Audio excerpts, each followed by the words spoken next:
Ang sabi dito sa two chapter the age woman, likewise that they be behavior as becometh holiness. Itong mga older woman, ito ay mga nasa maturity, holiness, not false accusers, not given much wine, teachers, good things. Ayan, mga teachers po sila dyan, tagapagturo. In the verse 4, and they may teach the young woman to be sober, to be loved, your husband, to love their children. Hindi lang po mga youth yung tinuturuan ng mga older woman doon, kundi lahat yung mga babaeng may asawa. In that time, kasi sa Titus, nasa church age, early pa yan. Ayan, kasali yan sa the book sa epistles to be discreet, chaste, keepers, home, good, obedience. Yan, lahat po itinuro. In the verse 5, itinuro ko lahat ng mga parte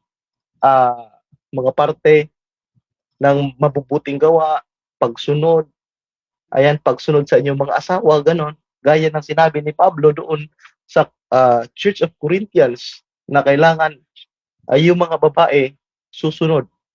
Gayon din sa Ephesians chapter 5. So, ito yung main issue ko eh. Pwede ko itong sagutin agad-agad. Ayan. Sa mga anti-pastora na 100% yung mga proof talaga na anti-pastora sila. But anyway, hindi ko yung gigibain, but I just want to answer kung bakit naging prohibited the woman can speak, become, ayan, a head of men and by pastoral authority, na maging a head as a pastoral authority. In 1 Timothy chapter 2 verse 11 hanggang 14, kung babasahin mo natin dyan, ayan, pwede mo ba natin babasa doon, bro? For Adam, ayan, yung reasoning doon, 1 Corinthians? hindi ho talaga, hindi, 1 Timothy chapter 2 verse 11 hanggang 14. 1 Timothy chapter 2 Kung verse titignan 11. mo natin, let the woman learn in silence with subjections, but I suffer not a woman to teach, nor to usurp authority over the man, but to be in silence. Ayan. So bakit ho mayroong silence na nangyayari doong nung mga babae? Ito yung reason eh. Ayan, kunin ko yung reason kung bakit. Ang sabi ng 13, for Adam was first formed than Eve. Kasi una po si Adam tinutukoy yung by creation, hindi yung by culture inside the church.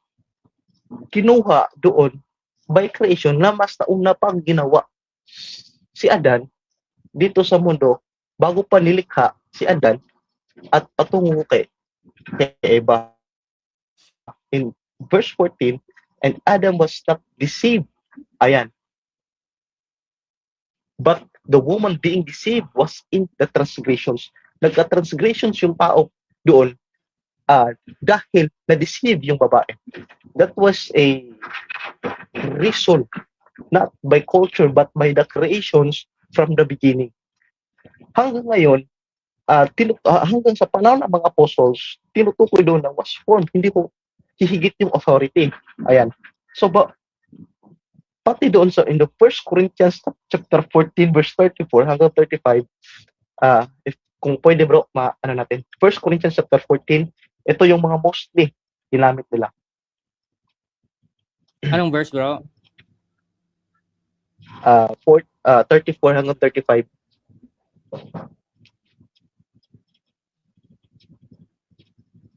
Okay. Let your woman keep silence in the churches. Ayan. Pero, yung reasoning ko, kunin ko lang. Mamaya, sasagapin ko yan. Keep silence in the churches, for it permitted unto them to speak. Ayan. Not permitted to speak. Ayan. But they are commanded to be under obedience, as also saith the law. Ayan. Anong sabi doon? By saith the law. Ayan. Pero natuturo yung Corinthians na we are not in the law na in 1 Corinthians chapter 3 at chapter 3 verse 3. But anyway, and sa verse 35, and if they will learn anything, kahit kung meron siyang ibang matutunan, let them ask their husband. Ayan. At home. Let us them as their husband at home. For it is a shame for women to speak in the church. Ayan. So, parang lalabas na maging kahiya-hiya yung babae kung siya po ay magsasalita inside the church. Ayan. Kung meron, ang ibig ko sabihin dito, in chapter 36, what came the word God out from you or came onto you only? Ayan. That ho ay question mark in the sense. So, let me answer sa mga atake po patungkol dyan na pinagbawal po talaga yung babae kasi silence eh. Silence. Ayan. Pero, in ano talaga sa by church ha? Kasi yung church is plural yan eh. Para sa akin, plural yan. Every church, merong iba't ibang paraan kung bakit ho yung babae ay keep silence. The first things is kung mayroong mga lalaki dyan, inside the church, sa church na yan, kung mayroong mga lalaki, ba't kailangan ho ng babae? Ayan, in the first place, in Ephesians chapter 5, yung lalaki talaga yung ulo ng iglesia ay sa bahay, hanggang sa ulo ng iglesia gaya ni Kristo. Ayan. So, kung lahat ho ng church ay kung babasahin natin ang Corinthians ay ilagay natin sa isip natin, lahat na, kahit anong church, the woman should not speak. Ayan, in Titus chapter 2 verse 3 hanggang 5, bakit ito nagtuturo? Ayan, bakit po nagtuturo? Ayan, my answer is, depende by situational. Halimbawa, kung ang isang church po ay mostly yung babae mas matured. Ayan, gaya ho ng older woman doon sa Book of Titus, ay wala akong problema. Kaysa naman sa lalaki na hindi siya matured inside the church. So meron akong answer, bro. Meron akong na studies about parang kailan ko lang ito na merong mga tinawag na egalitarian. Ito mga egalitarian po. Ito ay nag-aral ng ecclesiology or studies about church's culture. Ayan. Modern lang ito. In 1989 by Gilbert Vilesian and Craig S. Keeper, A Christian Biblical Equality. Ito sila nag-aaral by Christian Biblical Equality by Gender. Kaya naging egalitarian yung tawag nila doon. May paniwala na ang calling ng Diyos, lalo na sa fivefold ministries, ay hindi bumabatay sa kasarian.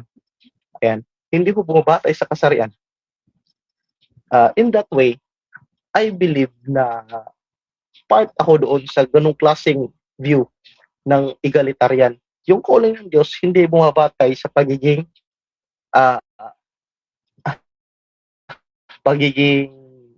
anong tawag nito? Sa pagiging calling, o sa pagiging gender, sa pagiging pastora, sa either. Ayan. Naka-teach inside the church, may nabigay ako. But serve as a pastor, as a calling, ang view ko doon is about egalitarian. Kasi bro, yung paraan kasi ni Pablo doon sa church ng apostles, tinawag yun na patriarchy.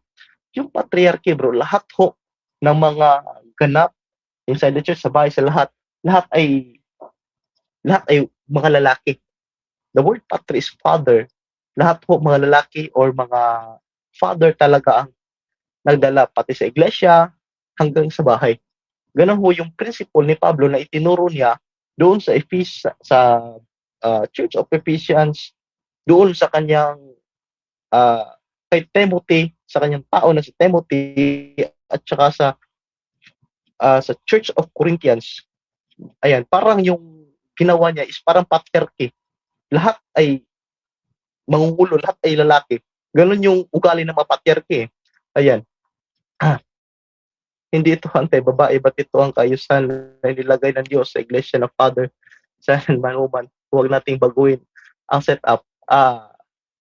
Yung topic ko natin ho doon, Brother Rasha, wala akong setup. Ayan. Bro, mamaya mo na pansinin yan. Basahin natin mamaya. Okay, sige. Mamaya, basahin Ah, natin. okay, sige. Pasensya na, bro. Okay. Okay lang, sige lang. Nag-attach kasi. Okay, sige. Sige, I believe yung view doon is by egalitarian. Ayan. Kahit nga sa mga Catholic Church, yung mga madre natuturo ng kanilang parokya, wag nating sabihin. Ayan na. Hindi rin pwede makapagturo. Ayan, hindi makaserve na higit pa. Ayan, by serve as a pastors, by calling, egalitarian ako. Yun yung view ko doon. Yung calling ng Diyos, hindi mo batay sa kasarian, kundi nakabatay ho sa calling ng Panginoong Diyos ay mula sa puso ng bawat tao. Ayan. So the church is a plurality. Marami ang church na tinutukoy, marami mga kaugalian ang tinutukoy, ngunit merong iba't ibang uri, ayan, ang paniniwala. Kasi sa Timothy, mayroon ako nabasa doon, bro, na mga theologians doon na nagsasabi, kaya kay Timothy, hindi pinahintulutan yung babae dahil andun si Timothy. Oo. Ba't ko papayagan yung mga babae dyan na mangulong? Serve as a pastors. May mga lalaki, mas matured. Yun ang dapat. Ayon po sa instinct or sa mga pagkaintindi ko ng iba. So, ganun eh. Even, ewan ko lang. Ayan. Sabi ko, pero pwede na bro, okay na. Tapos na ako sa aking presentation. Hindi naman matagal. Yun Okay, lang. sige. Salamat, Brother RD, no, sa presentation. So mga kapatid, I hope clear po yung presentation ni Brother RD, no, para po sa mga tanungan natin mamaya. Mamaya po magbabasa tayo. Shoutout kay Brother Rasha. Baka may gusto kong i-shoutout muna, Brother RD, bago ako mag-present. Hindi mo nakikita, no? Oh, hindi ko nakikita. Shoutout kay Pastor Junjun Asis. Ayan. I believe si Brother Junjun Asis ay UPC din. Shout out kay Brother Limuel. Ayan, kapatiran po yan. And then si Brother Joben, nagbuya. Welcome po sa live stream natin mga kapatid. And I hope meron po tayong matutunan dito, no? So, sige, Brother RD, mag-present na rin ako, no? Para Okay, sige. maka-proceed tayo sa tanungan. Nakapag-take note naman ako dito sa mga presentation mo. Okay, so mga kapatid, una-una, dapat gusto ko pong i-clarify sa atin, no, yung pinaka-topic para po masundan nyo yung flow ng ating argument, ano. Now, ang sabi po dito sa topic namin na pinag-uusapan, is it biblical for women to teach or serve as pastors in the church? Okay? So tama doon si Brother Rasha, we are not against women, no? Hindi natin sila, kumbaga, hindi tayo against sa kanila, mga kapatid. Meron lang tayong specific na tema na pinag-uusapan, no? So, ang tanong, biblical ba na ang mga babae ay magturo or mag-serve as pastors in the church? Okay, so my direct answer, mga kapatid, ay hindi po. So, yung sagot po natin na hindi, yan po ay parehas na unbiblical. At ang mas malala po, mga kapatid, this is anti-biblical. Meaning to say, yung mga nakikita natin ngayong practices, like may mga pastor na leader ng church, no? Ito po ay anti-biblical, hindi lang siya unbiblical, meaning to say na unbiblical, hindi mo makitaan ng basihan sa Bible. And at the same time, pag sinabi natin anti-biblical, against sa tinuturo ng Bible. Okay? Yan yung posisyon natin. So directly no po ang sagot natin sa topic natin, ano. Sabi nga ni Brother RD, siya ay egalitarian, mga kapatid, no? And ako naman po ay complementarian. Ayan. So na-present po na ni Brother RD ko ano yung view niya. Now, I think importante na i-define natin yung pastoral office because yan talaga yung pinaka-issue, no? So, unang-una, mga kapatid, yung mga terminologies na bishop, yung overseer, yung elder, yung pastor, mga kapatid, lahat yan ay tumutukoy lamang sa isang function or isang ministry. Yan po ay tumutukoy sa pastoral office. And I don't know kung bakit sa mga organization ngayon ginawang iba't ibang level ng ranggo ng ministry.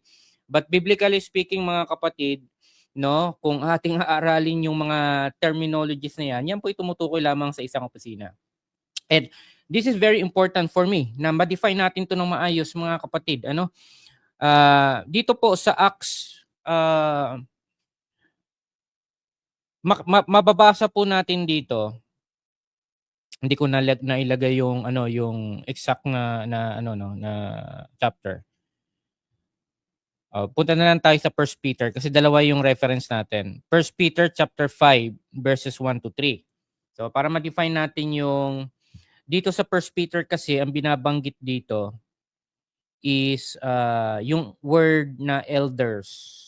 Okay? Yung word na elders, mga kapatid. No? At ang sabi po dito ganito.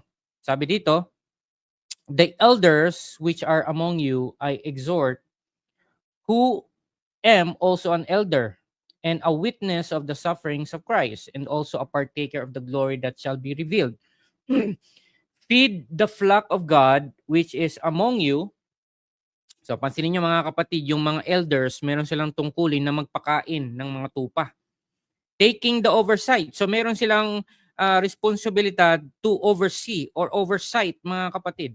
Not by constraint but willingly, not for filthy lucre but a ready mind. Neither as being lords over God's heritage but being ensamples to the flock. So malinaw dyan sa binasa natin sa 1 Peter, mga kapatid, yung mga elders na tinutukoy, meron silang responsibilidad to feed the flock of God, meaning to say to teach the flock, no? Turuan sila ng doktrina, turuan sila ng theology, turuan sila about the word of God, no? So yan yung context niyan. And then meron silang responsibilidad to oversee the flock, no? To oversight, mga kapatid, no? Yan yung tungkulin nila. So malinaw, mga kapatid, na yung mga terminologies na bishop, overseer, pastor, elder, no? Yan po ay tumutukoy lamang sa isang opisina. That's very important to consider, no? Kaya po kung mapapansin niyo sa Ephesians chapter 4 verse 11, mag-take note na lang po kayo, mga kapatid, wala tayong time magbasa ng mahabang mga verses, no? Ephesians chapter 4 verse 11, kung mapapansin niyo, wala kayong mababasang bishop, wala kayong mababasang overseer, wala kayong mababasang elder doon sa ministry, no? Yung tinatawag nating fivefold ministry. Ang mababasa natin doon, pastor. Kasi lahat po 'yan, yung mga terminologies na 'yan ay tumutukoy lamang sa isang opisina. Ito yung pastoral office. Okay, now, ano yung argument natin dito? Napakasimple lang, mga kapatid, no? Again, gagamit tayo ng syllogism, mga kapatid. So, meron tayong dalawang premise tapos isang conclusion. Okay? So, simplihan lang natin. So, ang una kong premise, mga kapatid, ang mga babae po ay pinagbawalang magturo at magsalita. Okay? Magturo at magsalita at mag-exercise ng authority over men and in the churches. So, when we say pinagbawalan sila magturo, pinagbawalan sila magsalita, again, importante na ma-define natin kung ano yung tinutukoy dito. Sila ba'y bawal makipagkwentuhan? Bawal ba silang makita na nagsasalita sa loob ng church? Ano yung tinutukoy dito, mga kapatid, na pinagbawalan sila ni Paul magturo at magsalita? Ito po yung tumutukoy sa doctrinal teaching. Tumutukoy po ito sa Word of God, no? Na hindi po sila pwedeng magturo about the Word of God, no? Hindi sila pwedeng magturo ng doktrina, no? Sa setting na sila po ay nasa church or nasa public worship na pagsasama-sama, mga kapatid, in the churches, ang sabi doon.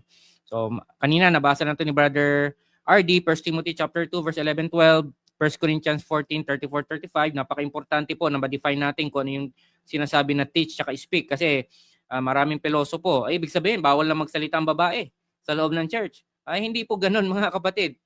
Yung tinutukoy diyan, yung doktrina, no? It's about doctrine, pagtuturo about the word of God. Ang tinuturo, ang specific na tinutukoy po diyan. Okay, pangalawang premise natin. Okay, number 1, sabi doon, yung position ko diyan, pinagbabawalan silang magturo at magsalita patungkol sa doktrina, patungkol sa theology, patungkol sa Word of God. At ano daw, bawal silang mag-exercise ng authority. Okay, malinaw yan ang pinagbawal ni Paul, mga kapatid. Ngayon yung premise natin, number 2, ang pastoral office po, mga kapatid, ay meron pong bestowed authority sa kanila. Meron po silang authority, mga kapatid, sa church, sa kabuuan ng church. Yung pastoral office, merong authority sa kabuuan ng church. Okay? At ano po yung primary role nila? Ang primary role po ng mga pastor, unang-una, is to teach the doctrine, to teach the Word of God. Okay? Yan po yung kanilang unang-unang primarily na function, role, to feed the flock of God.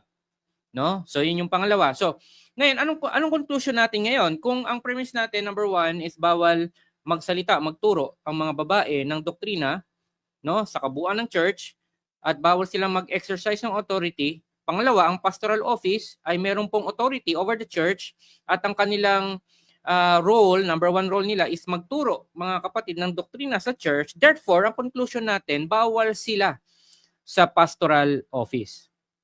Okay? So yun yung conclusion natin. No? Now, mga kapatid, na bigyan nating linaw yung tawag dito, yung authority ng pastoral office. Okay? Dito tayo pupunta sa pagpapaliwanag ng mga talata na I think necessary na i-present natin. Okay, so ang pastoral office, meron pong authority yan. 1 Timothy chapter 3 verse 2, ang sabi po dito, take note na lang po kayo, basahin nyo sa inyong mga Bibles. A bishop then must be blameless, the husband of one wife, vigilant, sober, of good behavior, given to hospitality, and apt to teach. Meaning to say, they are able to teach. Kaya nilang makapagturo, no? Yung mga ano daw, yung mga bishop, no? Sa King James kasi bishop ang gamit, pero sa modern English ang gamit po ay overseer. No?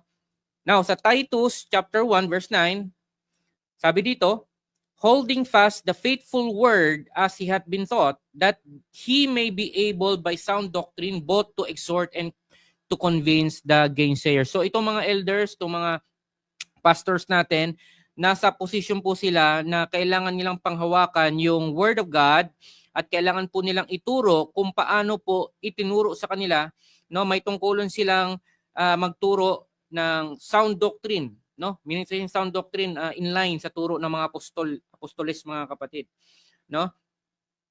And meron silang may kakayahan silang mag-exhort, mga kapatid. Yan yung role ng mga nasa pastoral office, mga kapatid.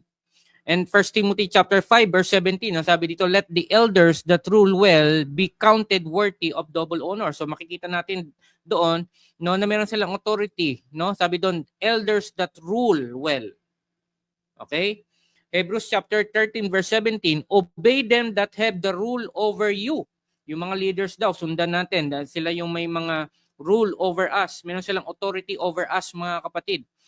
1 Peter chapter 5 verses 2 to 3, sabi dito, feed the flock of God which is among you, taking the oversight thereof, not by constraint, but willingly, not by filthy lucre, but of a ready mind, neither as being lords over God's heritage, but being ensamples to the flock. So makikita natin diyan sa mga binasa natin, no, like yung mga terminologies na oversight, no, at sila yung may magpapakain sa tupa, mga kapatid. Yan po ay tumutukoy sa authority at function ng pastor. Okay? Ngayon, mga kapatid, napakasimple ng logic natin eh. Kung ang mga babae po ay pinagbawalan magturo, pinagbawalan magsalita, no, sa loob ng church at sa pangkalahatan, mga kapatid, at ang sabi doon, teach man and exercise authority over a man, no, malinaw, mga kapatid, na hindi po sila tawag dito, pwede, bawal po sila sa pastoral office. Okay? At yan po ay malinaw na sinusuportahan ng salita ng Panginoon. Kasi po, napaka-importante na ma-define natin na maigi kung ano ba yung pinag-uusapan namin. Hindi namin pinag-uusapan dito yung iba't ibang ministry. Hindi namin pinag-uusapan dito yung iba't ibang function sa ministry. Ang pinag-uusapan namin mismo yung pastoral office. Doon sa pastoral office ba na yon, pwede bang pwede ba sa mga babae yon? Okay? no? O sila ba'y pinagbabawalan, mga kapatid? So sa posisyon ko, sila pinagbabawalan at naibigay ko po yung argument ko. Now, pagdating sa mga biblical example, no, wala po tayong makikitang babae na tinalaga at tinawag ng Diyos sa pastoral office. Wala po tayong ni isa na makikita, mga kapatid, no? And at the same time, walang qualification para sa mga babae sa pastoral office. Ngayon, halimbawa si Brother RD, sabi niya ang kanilang organization ay nagtatalaga ng mga pastora. Yung term nila kasi sa babaeng pastor ay pastora. Okay? Kahit yung word na pastora wala kang mababasa sa scriptures no? Ngayon, kung kunyari halimbawa magtatalaga sila ng isang babae, anong gagamitin nilang qualification? For sure, hindi sa Bible manggagaling 'yon. Kasi wala naman sa Bible yung qualification para sa mga babaeng pastor wala 'Di ba? Panglalaki lang, no? Yung para sa overseer at yung bishop, mga kapatid. Panglalaki lang. Okay? So wala silang biblical example, wala rin silang basihan ng qualification. Okay? So ang tanong talaga dito, saan galing yung turo na 'yon? Saan galing yung turo na 'yon, mga kapatid? No? So yun yung ating posisyon dito sa pinag-uusapan. Okay? Now, maraming binring up si Brother RD kanina ng mga talata and mamaya po, mga kapatid, tatalakayin natin yon after namin ng sharing namin or discussion namin. No? Kung ako po yung magtatanong sa kanya at magtatanong sa akin, and after that, mga kapatid, pwede kaming again magbigay ng konting presentation, no? Bilang katugunan namin sa mga binigay na presentation dito, no? So hindi ko napapatagalin, mga kapatid. Binabalik ko sa kay Brother RD, no, para siya po yung unang makapagtanong. So tanungan kami dito, mga kapatid, para masundan niyo yung flow ng discussion namin. And then mamaya-maya kung may mga tanong kayo, babasahin po namin. Address niyo lang kung kanino niyo po tinatanong. Brother RD, baka may tanong ka? Okay, sound Or check. gusto mo? Yes. Yes, bro. Sound check, Bro. okay? Yes, okay naman. Okay. So, sabi mo kasi kanina, bro, ay sabi mo complementarian ka. At tapos, wala talagang lugar yung mga babae na magiging pastor at magturo. Tama ba ako, bro, sa pagkaintindi ko sa presentation mo? Yung pagtuturo Okay, bro. na sinasabi natin. Okay, bro. Lilinawin natin yung pagtuturo na sinasabi natin nakakabit doon sa pastoral office. Okay? So yung pagtuturo na yon, patungkol yon sa kabuuan ng church. Bawal silang magturo sa kabuuan ng church, which is kasama yung lalaki doon. No? So yung pangkalahatan ang tinutukoy natin. At yung pagtuturo ay tumutukoy sa doktrina, sa mga theological topics, mga kapatid, about the Word of God. So yun yan, Brother RD. May follow-up question ka? Okay, bro. Even morality, hindi mo pwede yung mga babae magturo inside the church. Even morality, by good morals and kasi sabi mo kasi by theology, by doctrine. And ito, bro, by good morals inside the church, hindi ho ba pwede makapagturo yung mga babae? Bro, general kasi yung morals Yes. Inside the church, magtuturo yung mga babae doon inside the church ng good morals.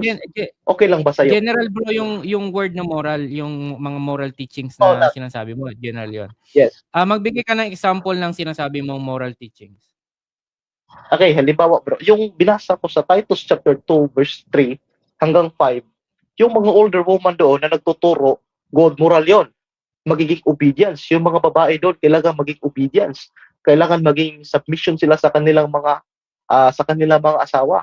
Yung mga older woman doon, bro, para sa iyo, yun ba'y parang naka-beyond sila sa utos ni Pablo? Yes or no? Parang nagkakasala ba sila or naka-trespassing ba sila doon? Okay. Actually, dapat i-present ko to sa mamaya Pero sige, sagutin natin tong Titus chapter 2 verses 3 to 5. Una-una, maraming aspeto dito na kailangan natin bigyang linaw. Okay? Yung mga babae diyan, hindi po nagtuturo ng doktrina.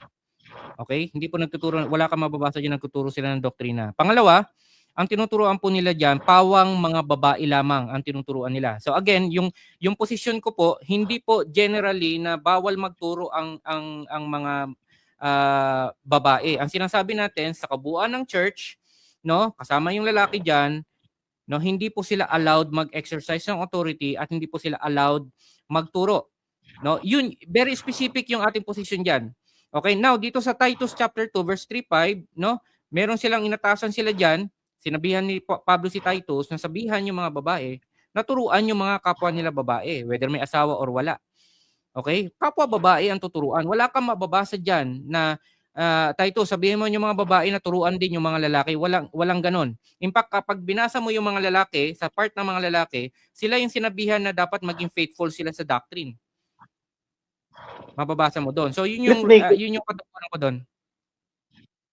Let me clarify, bro. Yung salitang teacher doon, ayan, nung nasa Biblia, kasi hindi lang mga younger yung nababasa ko doon eh. Hindi yung sinabi doon na mga kapwa babae. Ang nababasa ko doon, bro, ay yung mas younger pa doon sa mga older woman, doon sa Titus chapter 2, verse 3 hanggang 5. Kaya nga tinatanong ko sa iyo, kung in generalize, kung mayroong mga babae na nagtuturo about good morals in the church, ayan, yan ba para sa iyo, kinasihan ba yan or hindi? Or hindi, again, ang I will stand on my yung sinabi ko kanina na kapwa babae, may asawa or wala. So yung sinasabi mo na young women, hindi yung kontra sa sinabi ko. Hindi siya kontra sa sinabi ko. Ngayon, okay, yung younger woman, mga babae na may sabi doon, to love their husband, to love their children. Walang kinalaman sa doktrina ito eh. No? So kung magtuturo man sila ng doktrina, bro, kung sinabi diyan, wala pa rin silang kinukontra doon sa sinabi ni Paul. Kasi ang very specific yung sinasabi ni Paul eh. Ibang-iba dito sa sinasabi dito sa Titus chapter 2 verse 3. Hindi kontra. Wala ding nilalabag itong mga babae na ito sa sinabi ni Paul. So ibig sabihin, bro, yung mga turo doon sa yung mga turo doon na love you, pagiging obedience, love your husband, para sa iyo hindi doctrinal 'yun? Yung mga ganong klase, hindi katuruan 'yun para sa iyo? Hindi doctrinal? Not necessarily mean yun po ay doktrina, no? Kasi yun ay Christian values eh. So hindi siya not necessarily mean na yun po ay doktrina. No, kapag tinanong ka, pumasok ka sa church, pag tinanong mo anong doktrina nyo? Ang doktrina namin, gumalang ka sa mga wala ka mababasang ganun, bro. So yung foundational faith natin about yung sa pananampalataya natin, yung pinag-uusapan natin about the word of God. Ngayon, yung sinasabi mo na tuturuan yung mga babae ng kapwa niya babae, mga young women, mga kapatid, no?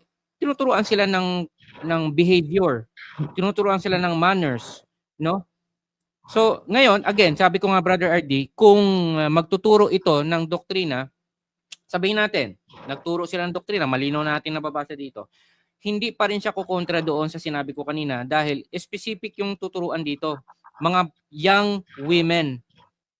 Young women. Wala ditong sinabi na magturo kayo sa lahat, sama yung lalaki, or turuan nyo rin yung mga lalaki. Hindi.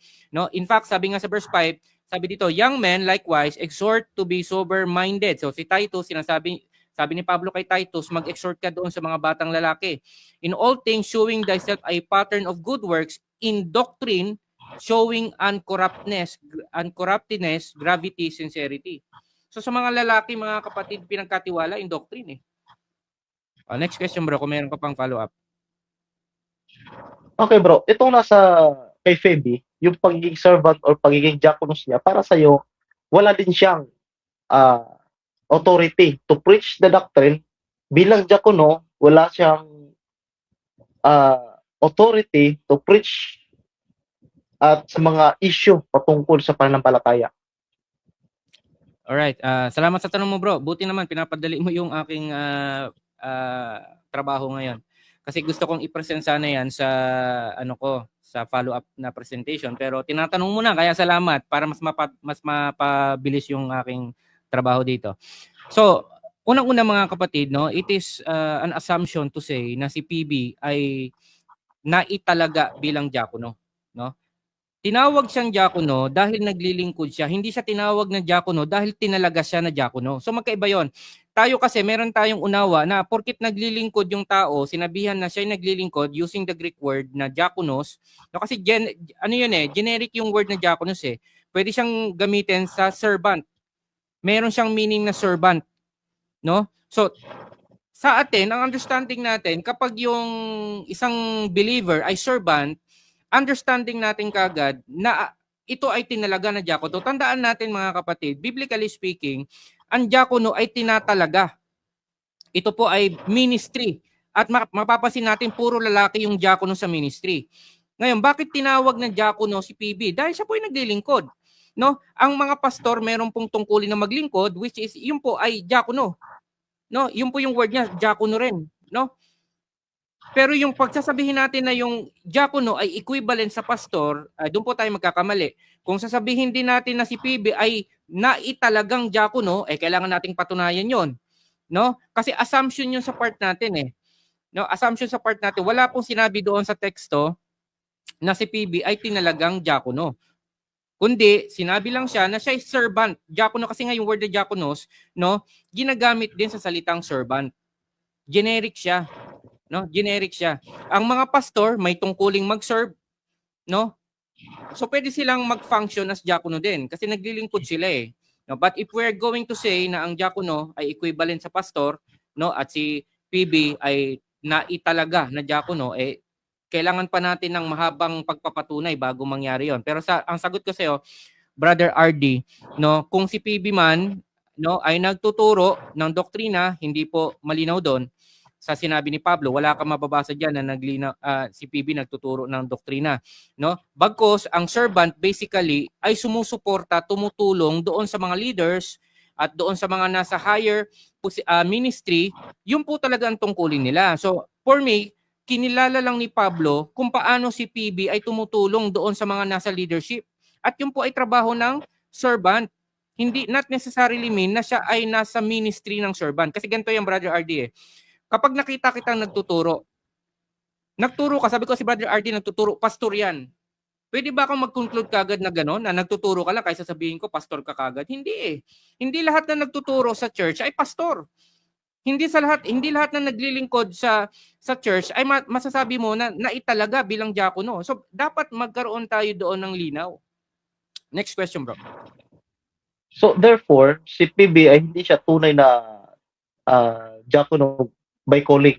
Yes or no? Para sa iba, i-clear ko yung stand mo doon. Yes, hindi ko sinasabi na hindi siya by calling. Ang sinasabi ko, hindi malinaw sa scriptures, hindi sinasabi ng scriptures, no? Kasi fallacy 'yun pag sasabihin kong hindi siya tinalaga, no? As tawag doon as a diakono. Ang sinasabi ko lang, hindi sinasabi sa talata na siya ay by ministry diakono, kundi siya ay tagapaglingkod. Tagapaglingkod siya. So lahat naman tayo lahat tayong mga believer tagapaglingkod. Tagapaglingkod. Nagkataon si PB siguro marami yan bro sa mga church na merong isang believer talaga doon na grabe maglingkod.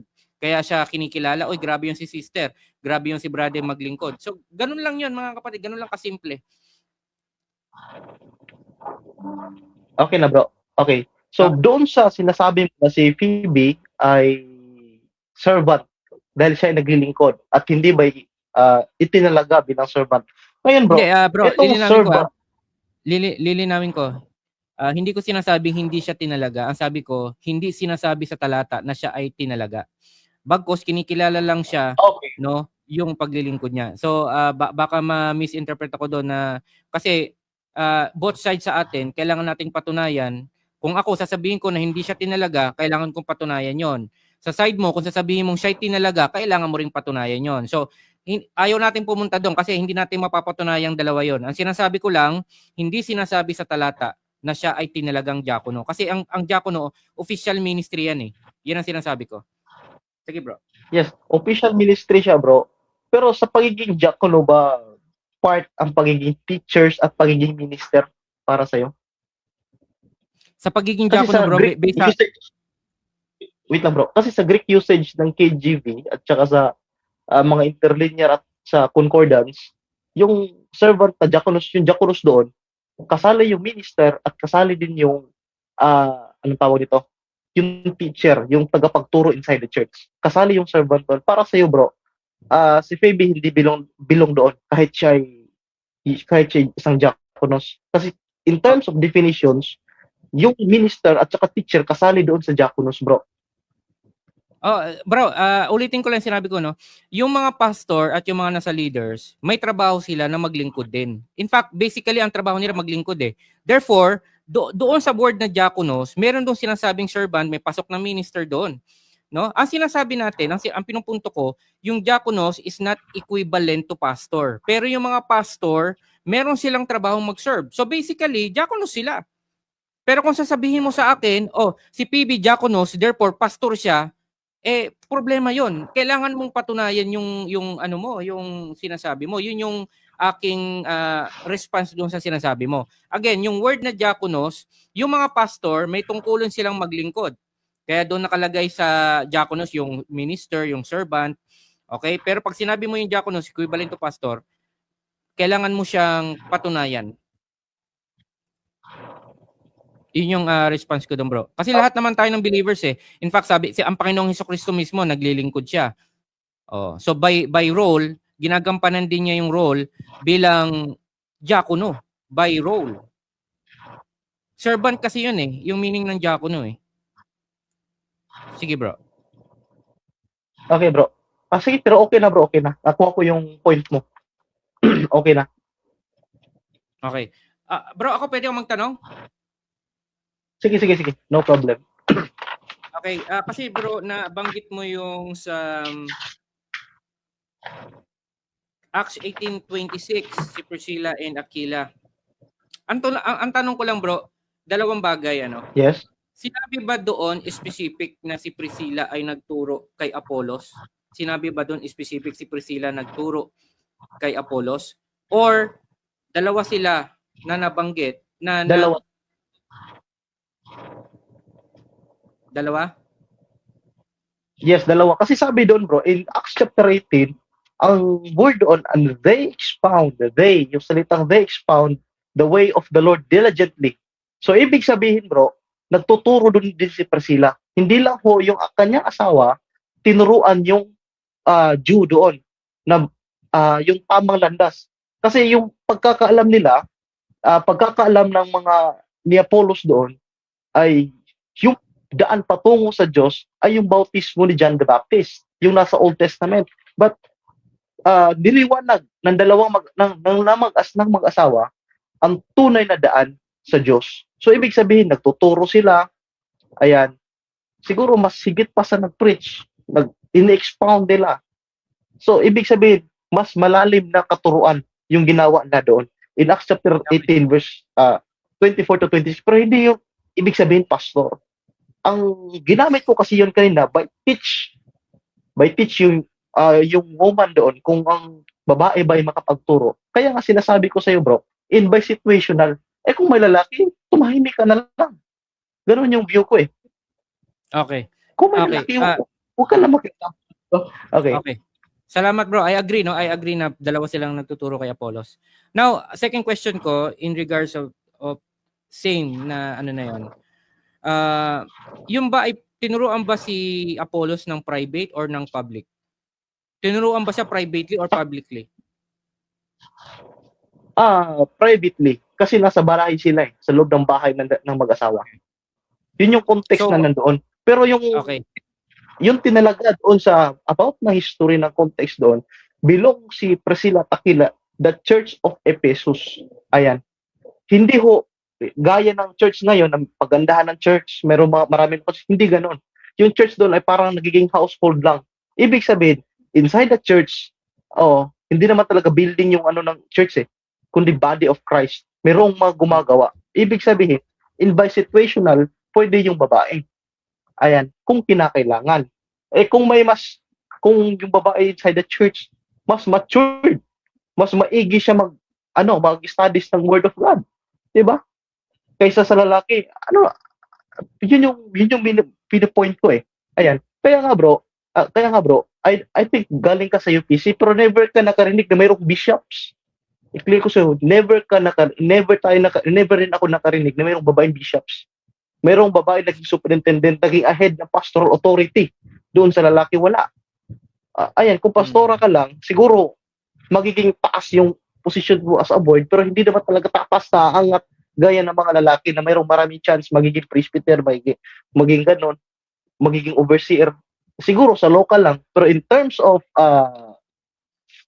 magiging bishops by something, wala akong narinig, bro. Ayan. Marami akong kilalang pastora, marami akong kilala. Meron akong kadugo na pastora. Ayan, yun yung pagkakaalam ko. Kasi may lugar sa Bible Ayan, by situational. Para sa akin, in by situational. Yun yung papasok yung calling doon.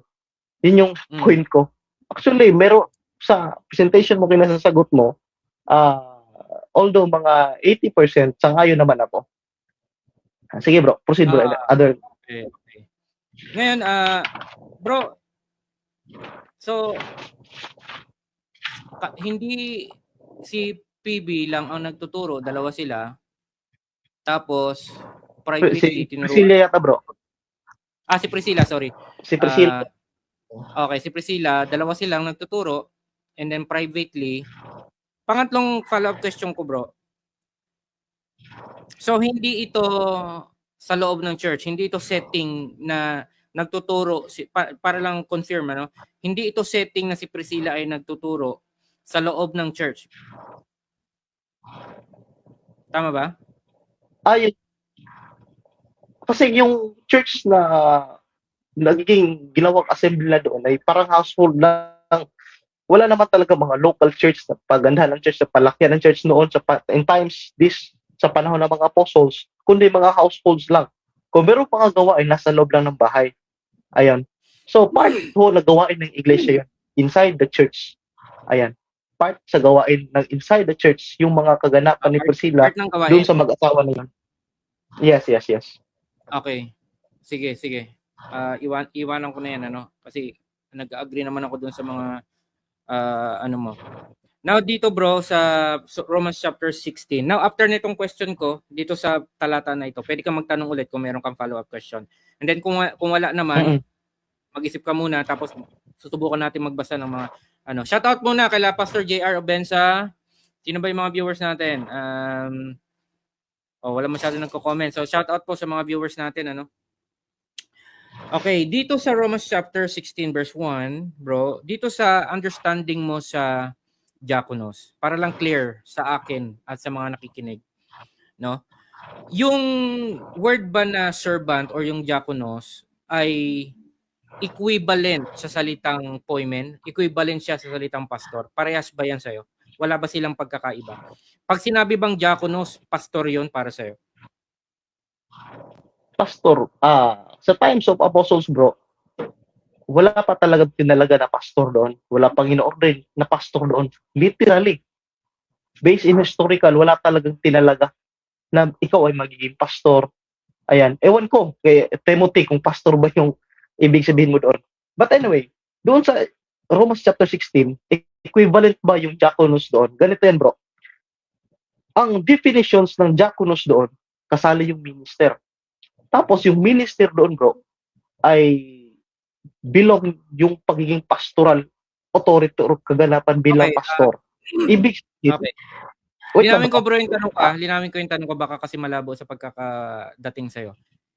Hindi ko tinatanong yung meaning niya, alam ko yung definition ng ng para sa'yo, kumbaga para sa'yo, pag sinabi mo bang diakonos equals to pastor, parehas ba yan, magka-level ba sa'yo yan, parehas ba yan? Pag sinabi kong diakonos yan, para sa'yo pastor din yan. Pag sinabi kong pastor yan, pwede ko ring tawaging diakonos yan. Parang wala silang kaibahan, wala silang distinction. Same lang sila, magkaiba lang sila ng salita. Yung tinatanong ko yung pagkakaintindi. Ganito yan bro. Inside the church, sa panahon natin ngayon, yung diakonos, hindi mo pwede tawagin pastor. Pero yung pastor, pwede mo tawagin diakonos rin. Bilang servant. Ayan. Okay, agree. Bilang servant. Okay. Bilang servant. Pero yung diakonos, na yung pastor talaga nasa iyo bilang isang diakonos, isang servant, huwag kang mag-assume na as a pastor. Ayan. Kailangan, yung diakonos, parehas kayo diakonos nasa ahead lang kayo ng authority. Pero yung poimen doon, diakonos din yon. Nakuha mo yung nakuha ko bro. Ganyan. Parehas tayo ng bro. Parehas tayo ng pagkakaintindi. Yung diakonos, not necessarily mean, yung diakonos, correct mo ako kung mali ako ha. yung diakonos, it Mm. doesn't necessarily mean na pastor. Pero yung pastor may tungkulin na maging diakono. So, ano tayo doon? Parehas tayo doon. Nagkakaintindihan tayo doon. So, meaning to say bro, Okay. yung word na diakonos, hindi ibig sabihin pastor siya. Alin? Yung diakonos, pastor siya. Yes, pastor kasi lingkod eh. Ayan. Pero kung bilang isang diakonos, gagawa ang isang pastor. Kasi ayon sa Matthew Wait, bro. chapter... Ulitin ko. Naputol ka, bro. Naputol ka. Ulitin ko yung tanong, ha. Naputol yung sagot mo, nag-post ka. Hindi napakinggan yung sagot mo. Ulitin ko yung tanong. Yung Okay, sige. diakonos para sa'yo ay hindi equivalent ng pastor. Hindi sila magkaparehas. Magkaiba sila. Or para sa'yo, magkaparehas sila. Yung diakono, hindi ko tinatanong yung pastor. Yung diakono. Yung diakono is a servant. Katumbas pastor talaga.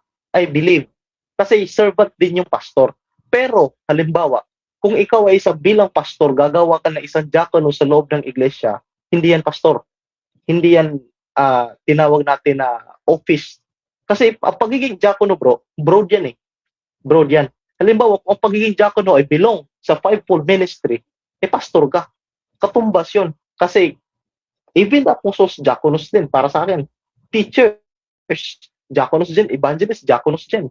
Kung ang tinutukoy mo po or yung fivefold ministry, na belong sa fivefold ministry. Ang tinutukoy ko yung diakonos, hindi ko tinutukoy yung poimen, ha? Para sa iyo ba yung diakonos, gaya na itong Romans 16:1, si PB ba para sa iyo pastor? Para diretsahin ko na yung tanong. Si PB ba para sa iyo pastor din? Dahil sa diakonos yung ginamit. Kung titingnan natin yung definitions doon, guys, sa pinag-usapan ni Brother Joey, lalabas talaga, bro, na pastor yon. Kasi sa concordance, kasali pastoral eh. Pastoral eh, kung gagamitin natin. Pero sa panahon na yan, bro, kung si PB lang. Si PB, follow up ko lang, ha. Okay na, nakuha ko na yung sagot mo. Parehas lang para sa'yo. So, meaning to say, si PB bilang pastor, dahil gumamit ng word na diakonos, meron siyang authority. Meron siyang authority, tama ba? Yes. Okay. Dito bro, sa sa John chapter 12 verse 26. Ang sabi dito, if any man serve me, let him follow me. Si Jesus Christ nagsasalita dito. Where I am, there shall also my servant. Sabi dito, there shall also my servant. Yung servant dito, diakonos eh. Be any man serve me, him will my Father honor. So, yung diakonos ba dito, meaning to say si Jesus Christ meron siyang pastor? Pakibalik yung bro. Pakibalik yung para mas maklear ko. Sige. Hindi John kasi ako nakadala sa Bible. Okay, John chapter 12 verse 26, no? Pwede mo ring basahin later on kasi pagka Ang sabi dito, sabi ng Panginoong Hesus, sabi niya, if any man serve me, let him follow me, and where I am, there shall also my servant. Yung word na servant dito, diakonos yan sa Greek. B. So, meaning to say, si Jesus Christ, meron siyang pastor. Ayon doon sa pagkakaintindi mo. No. Sa pagkakaintindi ko, si Kristo parang hindi parang, siya ay talaga nakapagpakumbaba. Hindi ho gaya sa panahon natin ngayon. Ayan. Nagpakumbaba siya, bro. Okay. So yung servant dito na diakono sa talata na ito, hindi na siya equivalent sa pastor. Yun ba ang ibig mong sabihin? Kasi ang maraming parts sa diakonos depende sa context. Ayan, depende sa context, bro. Kung ilahat ko natin, edi pastor lalabas. Kung ilahat in general term.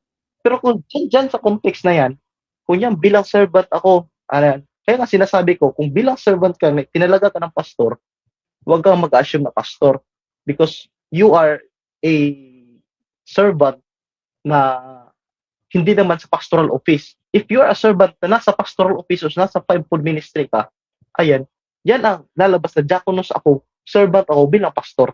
Hindi naman medyo malalim na pagkakaintindi. Sige bro, hindi salamat naman, Salamat sa sagot mo, kapatid. Siguro magbasa tayo ng konting tanong kung okay lang sa'yo. Meron ka pa bang enough time dyan? May enough time ka pa? Pwede ka pang sige. May tanong di ata dito. Ito ang tanong ko kay brother, i-show natin. Nababasa mo Okay, diyan, give bro? it. Oh, Babasahin ko ha, baka nahirapan kang basahin eh. Ito ang tanong ko kay brother RD. Premise muna ako ha. May mga org na ang mga babae tinalaga as a pastora in the church. Gaya ng sinabi ni RD dahil daw matured yung babae sa church. Walang karapat dapat sa nakita kahit may lalaki. Tanong, ano yan? Optional lang o biblical? Yan ba'y optional para sa'yo? I think, bago mo sagutin bro ha, yung palagay ko lang maganda sa yun po.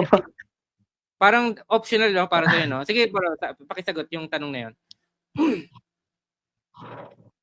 Para sa akin, bro, hindi yan optional lang.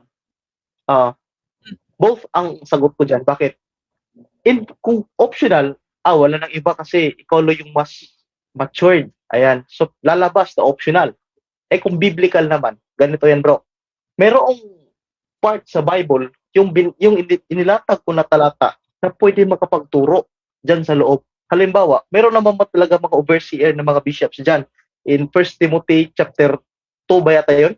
Ayan. So, merong mga overseer doon. Kung tingnan natin in biblical, ang ginawa ni Pablo doon sa Titus chapter 2 verse 3 hanggang 5, naging overseer siya ron. In verse 3, si Pablo naging overseer siya doon. Na kailangan turuan mo ganyan, ganito, ganyan. Magiging obedience, ayan. So, doon sa time din ni Priscilla, babalikan ko, nakipagturo sila diligently, direct unto God. Sorry. Expound the way of God directly perfectly. So, ibig sabihin, hindi lang optional but by biblical, by calling ang ibig kong sabihin. Hindi ho yan optional, ayan, hindi lang optional, kundi by calling. Kasi ang principle ng church, ang sabi doon sa Matthew chapter 16 verse 20, ayan, pwede ho ba natin basahin, bro? Hindi ko maano sa sa English yung ibig sabihin. Ano? Matthew? In Matthew chapter 16 verse 19. Ayan. Ayan. Yan. Ayan. Basahin So, ko? yung sa 18 doon, okay, 18 ba? 18? ako na lang, bro. No, sa 19. Ganyang klase, bro. Ang nangyari dyan, daw Peter, upon this rock, I will build my church. Si Kristo ay nagtatang ng iglesia. Ang sabi niya doon kay Peter, and I will give unto thee the key of the kingdom of heaven. Ang sabi doon, pero hindi literal yon. And whatsoever thou shalt bind on earth shall be bound in heaven. Yun yung principle na ginamit namin doon. And whatsoever thou shalt loose on earth shall loose in heaven. Ibig sabihin, yung authority na ginagawa ng church dito, kasi wala nang iba. Kailangan natin talaga i-bind or kailangan natin i-loose ito. Ayan. By situational. Ayan. Dahil sa calling ng Panginoong Diyos. Doon ba i-apply natin? By biblically. Ayan. I will give you unto the key. Sabi ni Kristo doon kay Paul. And whatsoever thou shalt bind on earth shall bound in heaven. Ayan.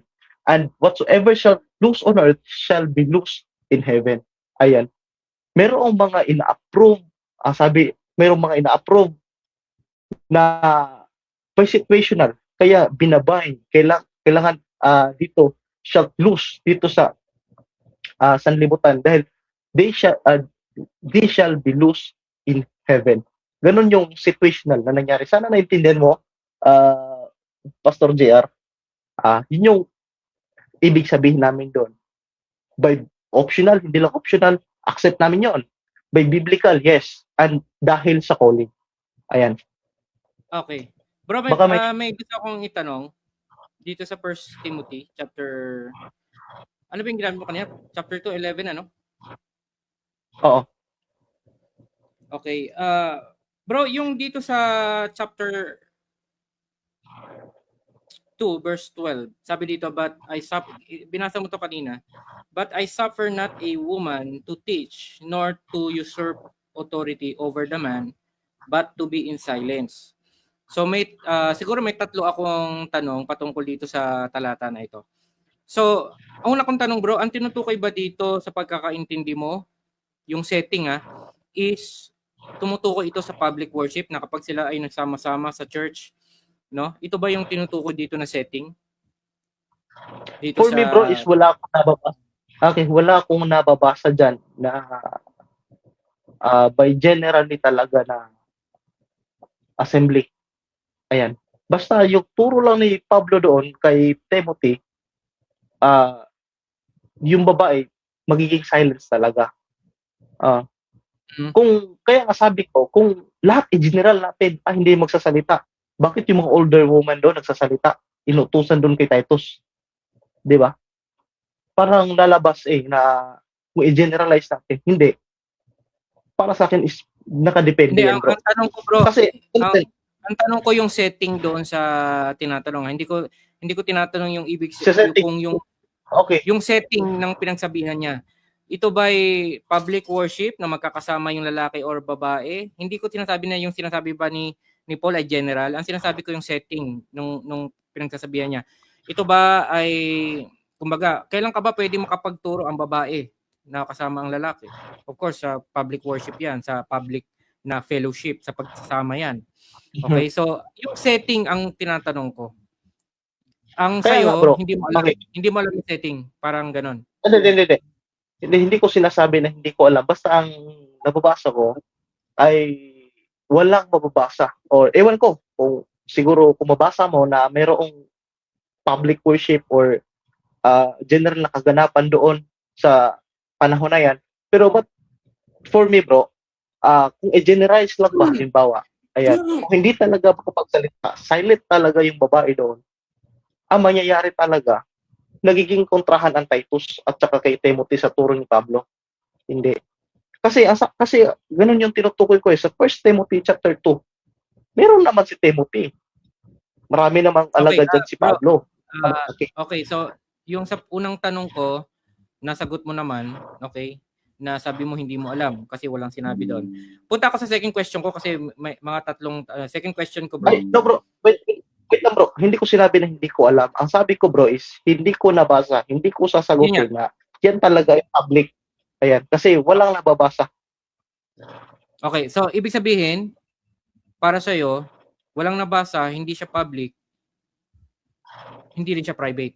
Hindi bro, neutral lang ako bro. Basta walang mababasa, hindi ko na talaga dagdagan, kunan.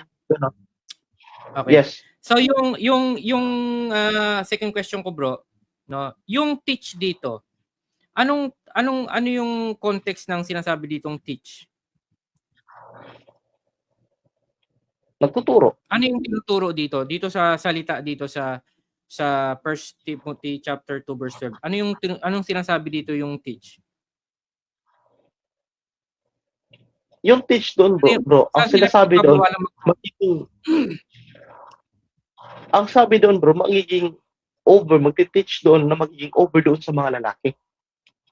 Yun na, accept naman talaga ko na yun talaga yung tinuturo doon. Ano yung context ng teaching? Kumbaga, ano yung tinuturo doon sa teaching? Kung tinuturo bro, mostly dyan sa Timothy, more on doctrinal talaga. More on doctrinal. Okay. Salamat bro. Pangatlong tanong bro, agree ka na pinagbabawalan ang mga babae na mag-exercise ng authority over the man? Agree ka doon na hindi sila pwedeng mag-exercise ng authority over the man? Agree ka ba doon? Yes. Okay. Yes. Sige. May tanong ka bro? May tanong ka? Agree ako bro. Okay, salamat. May tanong ka sa akin na iba pa? Wala bro, wala. Okay, so magtatanong. Pero agree ako Ganito i-clear. Sige bro. Clear mo bro, may ka-clarify ka? Sige lang, may ka-clarify. Wala na. Ay, clarify ko lang. Sige, clarify ko na lang. Sige, baka itanong mo clarify ko bro, parang nalabas sa mga madla, parang naging kontrahan yung ko, hindi Kaya nga naging egalitarian ako, hindi talaga egalitarian kasi equal yun Bumabatay sa calling ng equality by gender. Halimbawa, doon sa Timothy talaga, may criteria talaga doon na hindi pwede magiging mas ahead yung babae by pastoral authority. hindi pwede mag-exercise as a pastor authority. Yun talaga yung mababasa natin doon. Bakit? Kaya nga sinasabi ko, dahil may lalaki. As patriarchy talaga na exercise ni Paul doon, hindi talaga pwede yung mga lalaki doon. Ayan. Pero, kaya Okay. nga, ang sinasabi ko, situational. Ayan. I-clear ko, Okay, by okay. situational. So meaning to Talagang say, iba. bro, follow-up question ko dun, salamat sa clarification mo. So, meaning to say, kung may lalaki, dapat lalaki ang leader, ang mag-exercise ng authority. Yes. Yes, bro. Kung 100% talaga. okay, so kung walang lalaki, pwede yung babae na maging leader ng kapwa niya babae. Bro, pakiulit, bro. Sabi mo kasi, kung talagang may lalaki, dapat lalaki. Yun ang pagkakaintindi ko sa sinasabi mo. Yes. Okay? By So, generally. okay, general. Ngayon, kung walang lalaki, then yung mga babae, pwede silang mag-exercise ng authority doon sa kapwa nila babae. Tama ba? Pagkakaintindi ko? Yes. Yes. Kahit may mga lalaki, bro, kung sila talaga sasabihin natin, mas deserve. Ayan. Halimbawa, bro, ikaw yung babae. Halimbawa, kung babae ka, ikaw yung mas matured. Ayan. Ikaw yung mas masusi sa pag-aaral ng Biblia. Tapos, yung isang tao lang, na kahit sa leadership, walang kakayanan. Lalaki siya, lalaki. By spiritual leadership, wala siyang kakayanan. Kahit isa sa church. Ano mangyayari? Di ba? Mhm. Yun yung pinupoint ko and by situational eh. Kaya nga sinasabi Okay. ko, may So, calling bro, talaga bro. tawag dito, ika-clarify ko na maigi yung position mo ha. Sabi mo kasi Mm-mm. kanina, basta't may lalaki, dapat lalaki. Yun yung sinasabi mo kanina. Okay? So ngayon, sabi mo, kahit na may lalaki, basta incapable siya na mag-lead, tapos mayroong babae Yes. na mas capable mag-lead, siya dapat para sa'yo ang pwedeng mag-exercise ng authority. Yes. Yes, bro. Okay? So, yun yung sinasabi mong situational. Yes. In by capacity talaga. Yes. Kasi kung walang capacity yung mga lalaki dyan, may lalaki nga. Pero wala namang capacity by leadership. Kasi yung pastor, Ito importante bro, yung honest leadership question doon. ko Honest question ko sa'yo, bahala ka kung sasagutin mo. Itong palagay mo ba itong sinasabi ni Paul situational? O No, hindi. yung take mo lang ay hindi. Okay, so salamat doon. Salamat doon sa sagot mo na hindi siya situational. So para sa iyo pala situational yung take mo sa sinasabi niya, pero yung mismong sinasabi ni Paul hindi situational. No. Ina-apply ko yung situational. Kung mayroong Okay. mangyayari talagang situation. Halimbawa, bro, kung mayroong ganitong pangyayari, situational. Pero sa panahon ni Pablo diyan kay Timothy, hindi naman kung ayan, nagtalaga na nga siya ng bishop diyan, ibig sabihin malaki na. Ayan, di ba? Hindi situational Okay, yung nangyari diyan. Yung situational na nangyari, kung halimbawa, ayan, sa Naintindihan ko konting, okay. Naintindihan ko yung point mo. Oh. Natawa lang, hindi kita pinagtawanan bro, ang pinagtawanan ko yung comment ni Pastor JR, natawa ko eh. Ngayon bro, sige, practical tayo ha. Kasi sabi mo situational, yun yung practical application mo eh. Ang tanong ko sa iyo bro, kasi nasa organization ka. Sabihin na natin, okay, given, walang lalaki na capable at merong babae na capable. Hindi ba pwedeng turuan nung babae yung lalaki privately? Sabihin natin isang lalaki privately, no? Kung ano yung nalalaman niya, not necessarily mean sa loob ng church, para i-train niya yung lalaki na yon mag-lead doon sa church. Okay? Yun yung unang situation. Pangalawa, hindi ba pwedeng mag-request ang church sa organization ng lalaking pastor? Wait lang. Okay, bro. So, naintindihan ko yung ibig mong sabihin. First mong tanong, dapat mag-training talaga ng isang lalaki. Para sa akin is depende na yan by leadership. Sa akin pwede, depende sa nag-leadership, depende sa nagdala. Bro, binibigyan kita ng situation eh. Binibigyan kita ng sitwasyon against doon sa sinasabi mo. Kasi sabi mo, kung wala talagang marunong na lalaki at babae lang, therefore, para sa'yo, yung babae na yun pwede siyang maging pastor. Yun ang sabi mo eh. Tama ba? Ngayon ang tanong ko, kung yung pastor na babae Yes. na yun, naiintindihan niya yung biblical teaching na hindi siya pwede.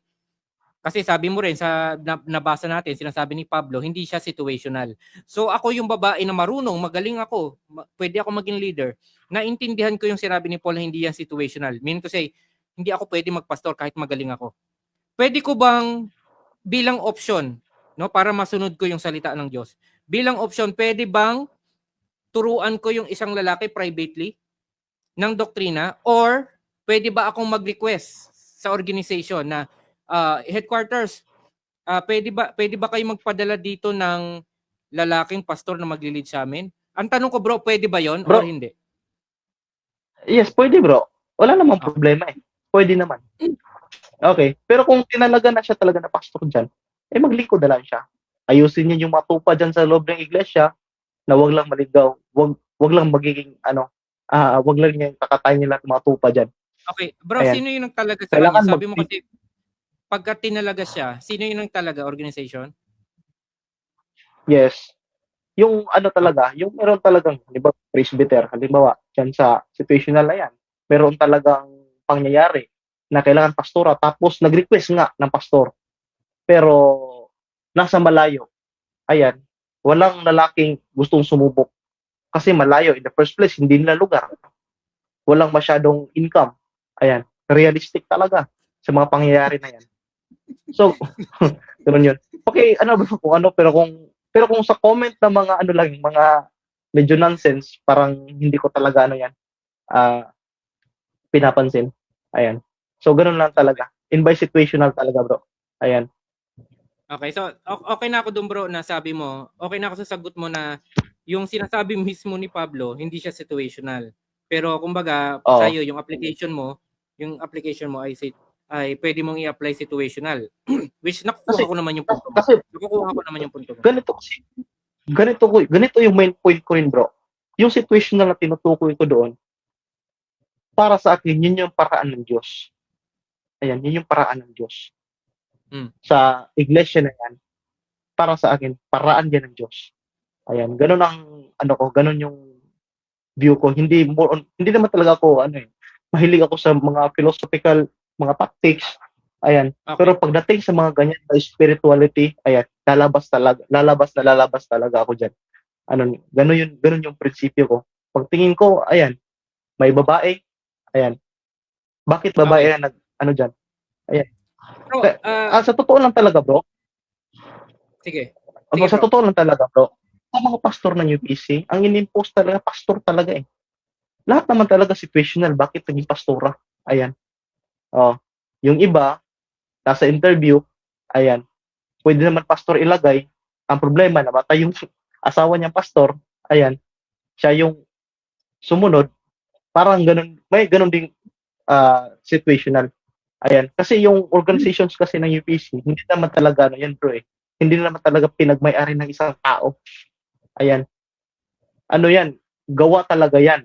Yan talaga ay pinagpawisan ng pastor na nasa loob ng church. Ayan, kaya nirespeto ang bawat desisyon.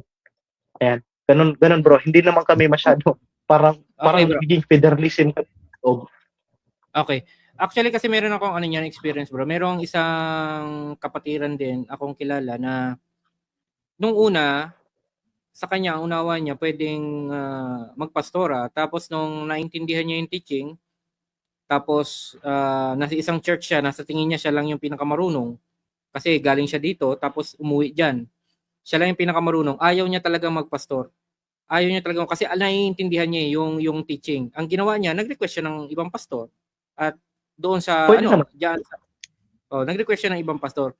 Ang yan yung sinasabi ko na kung pwede at naintindihan mo yung biblical teaching, why not sumunod ka sa biblical teaching? Yun yung May pinupunto kilala ko. ko dyan, bro. May Meron ka kilala rin ako dyan, kilala? bro. Oh. Yes. Okay. Sabi doon, ikaw na lang magpastor. Ang sabi niya, wag, dahil babae ako. Siyempre yun, tapos. Ayan. Okay. Okay. Okay, bro. Okay. Uh, So, hindi naman baka may talaga ako, tanong ka pa. Baka may tanong ka pa sa presentation ko or baka mayroon kang gustong i-follow up na argumento doon sa sinabi mo na kanina. Actually, wala. Actually, wala talaga. Wala akong wala ako. Basta yung point ko talaga, at least na ibigay ko. Ewan ko siguro sa mga sangayon ka siguro pero nasa mga 75% lang. Ayan. Kasi ayaw mo talaga ng pastor eh. Ayan. Pero para sa akin, kaya nga sinasabi ko by situational, kaya naging egalitarian ako by equality in gender sa calling ng Panginoon. Kasi calling para sa akin yan. Ayan. Ganun yung nangyayari. So, Oo. meaning to say, bro, walang distinction yung role ng lalaki at babae sa sa loob ng church. Wala silang distinction. Yun yung basically ang ang stand ng Distinction mga talaga. In reality. sa reality In mayroong reality distinction. talaga. Meron Okay. talagang distinction to. Kaya nga sinasabi, kaya nga ang nangyayari. Ang galing ha. Ano Very talaga, honest ka bro ha. situation talaga. Oh, honest talaga. Kaya nga sinasabi ko, yun by situation na lang talaga. Kaya nga, Okay. pinipresent ko na may pastor, tapos gumamit ako ng mga talata dyan sa Biblia na yung babae, paano sila nagtuturo. Ayan. Kasi kung sa Timothy, silence talaga yung mga babae. Ano talaga, parang zipper talaga yung mouth nila dyan sa loob ng church. Hindi sila pwede na magpagturo sa lahat. Hindi. Para sa akin, hindi ganun yung pag-unawa ni Pablo. Hindi Okay. ganun. Kaya nga sabi ko, kung meron naman talagang lalaki, ayan, huwag ka na lang makisaw-saw. Diba? Oo. Gusto ko yan. Okay. So, bro, Oo. okay lang mag-present ako ng konti, no? Para lang bigyang linaw ko yung kung ano yung naintindihan ko sa pinag-uusapan natin at kung saan bumagsak yung aking argumento. Now, kung saan siya nag-fall. Sa mga nanonood mga kapatid, Okay. so again, binibigyang linaw ko no yung teaching tsaka yung preaching dito sa sinasabi ni Paul. Patungkol lang to sa doktrina and yung setting niya patungkol sa kalooban sa public worship no setting, yun yung tinutukoy doon na kung saan magkakasama lahat. Okay, yun yung tinutukoy natin kasi ang tinuturo ni Paul dito no sa Corinthians mga kapatid, yung behavior ng bawat believer sa loob ng church. Dito niya sinabi kung paano mag-pray, dito niya sinabi yung mahabang buhok, no? Yan ay public worship setting. Okay? So, yung sinasabi ni Brother RD kanina na ibig sabihin pagka bawal magsalita, zipper, hindi po ganoon kasi ang tinutukoy natin dito specific, yung pagtuturo ng doktrina. So, sa ibang bagay pwede sila magsalita, no? Pwede sila makipagtsikahan, no? Basta walang chismisan, pwede sila makipagtsikahan, pwede sila makipagdalan, no? Pero doon sa punto ng pagtuturo at pagsasalita patungkol sa doktrina na sila ay mag-e-exercise ng kanilang authority, yun po yung specific nating pinag-uusapan dito. Okay? Which I believe, as I understand, magkaparehas kami dito ni Brother RD sa pagkakaintindi ko sa kanya, pero sa kanya situational. Situational yung, kasi sabi niya, sa sinabi ni Paul, hindi yung situational, pero yung application niya, situational. So, I think mga kapatid, wala namang doon sa pinresent natin. Kumbaga, malinis pa rin yung presentation natin. No? Unang-una, bawal sila magkaroon ng exercise ng authority, bawal sila magturo about doctrines, bawal sila magsalita over the doctrines. They are not in the place of authority at teaching. They are in the place of listening and submission, yung mga babae. Since ang mga pastor ay trabaho niya ay mag-exercise ng authority at trabaho niya magturo, therefore I conclude no na hindi sila pwede doon sa pastoral office. Very distinct, no? Very specific yung ating pinag-uusapan. And yun po yung gusto kong bigyang linaw sa atin ngayon. Hindi ko po sinasabi na bawal sila magturo sa mga babae. Hindi ko po sinasabi na bawal po sila magturo privately, mga kapatid, ano? Yun po yung gusto kong bigyang linaw. Hindi natin sinasabi at tinuturo na hindi pwede magkaroon ng ministry ang mga babae sa loob ng church. Hindi po natin yan tinuturo, mga kapatid. Very specific lang yung ating pinag-uusapan dito. So I think yun din yung last say ko at yun yung conclusion ko. Brother RD, baka meron kang conclusion doon sa napag-usapan natin. Ano yung naunawaan mo? Ano yung hindi ka disagree? Ano yung agree ka? Ano ba yung ano mo dito? Take mo, bro, sa discussion natin. Kung in by situational bro, actually meron ka namang ito sa conclusion na lang. Ayan. Kaya nga sabi ko kanina, ito yung conclusion ko, kung may calling ka, kung isa kang babae, tapos dyan sa loob, sa church, or something ganon, ayan, kung gusto mo talaga ng ganyan, tapos sa loob ng church, ayan, merong mga lalaki talaga na mas karapat dapat kasi lalaki naman talaga. In reality. Ayan, in reality talaga. Paano ko ba nagiging yes yung pastora? Kung reality lalaki talaga pero nag-yes ako yung pastora. Conclusions na lang. Ayan. Conclusions na lang. Kaya sabi ko in this situational, pwede si pastora. Kaya nga ginamit ko yung Matthew chapter 16 verse 19. Ayan. Ginamit ko 'yon para maintindihan ho ng manla kung gaano kalakas yung authority ng church. Kung ano yung ina-approve dito sa lupa, yun din yung nasa langit. Halimbawa, ina-approve namin yung pastora dito. Ayan. In by situational kasi ganyan. Ganito yung nangyayari. Ayan. Kaya nga, hindi ako against sa pagiging pastora. Kung ito man ay galing sa calling ng Panginoon. By egalitarian views, ganun talaga ako. Ayan. Hindi, yung pagkaintindi natin sa 1 Timothy chapter 2 verse 11, hindi talaga general, hindi talaga ibig sabihin talaga na yung babae, zipper talaga yung mga. Wala silang karapatan para magsalita.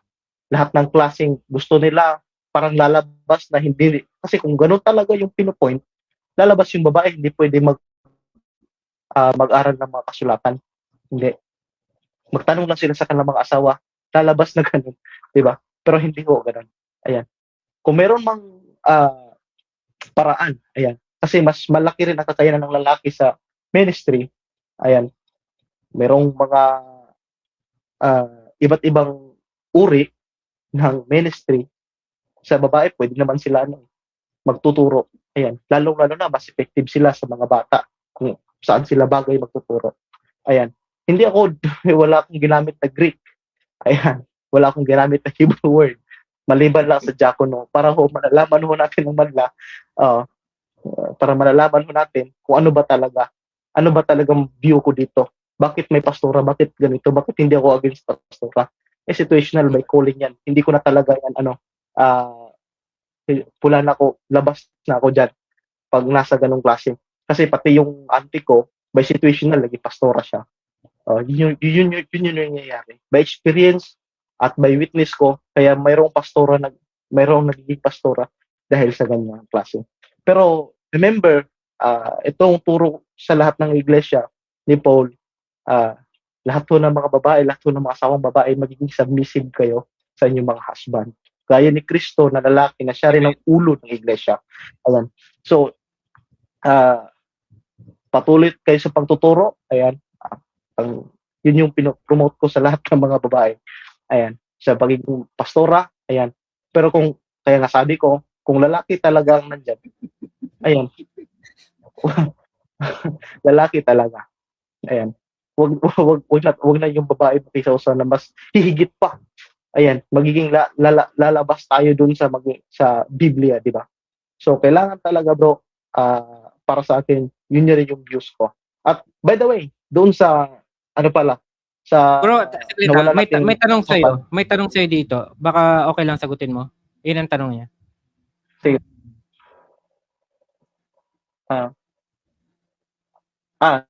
So, sa madaling salita po, leadership po dapat maumuna ay lalaki. I think bro, para sa'yo yan bro.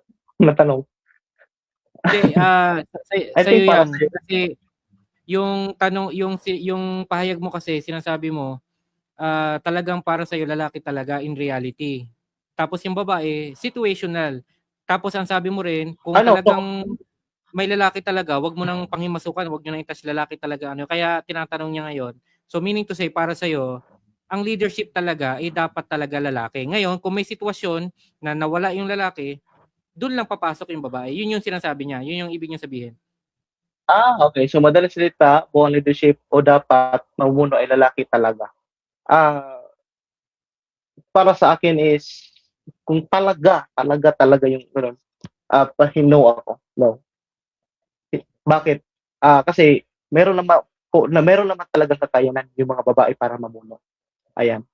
Yung sinasabi ko kanina, yung babaeng mas devoted sa Panginoon, ayan, siya yung mas matured sa loob ng iglesia, gano'n yung mangyayari, bro. Merong kakayanan yung babae mag-leadership. Hindi na, lalaki talaga, no, hindi. Hindi Okay. situational dahil lang hindi ibig sabihin na situational dahil wala na talaga. Hindi parang gano'n eh. Hindi parang gano'n. Kasi nga, sabi ko, by calling. Yun yung ibig kong sabihin. Okay. So Bro, baka may ibang may tanong pa, tanong bro. ako. Last question. Last question. Ako may tanong kasi. Doon sa fivefold ministry, Mm-mm. bro, agree ka ba na lahat 'yon ay yung ministry na 'yon ay lahat 'yon ay mga lalaki? Yung Sa apostol, yung propeta, yung ebanghelista, yung pastor, yung ministerial offices na 'yon, base dito sa talata, yan ba ay mga lalaki para sa'yo?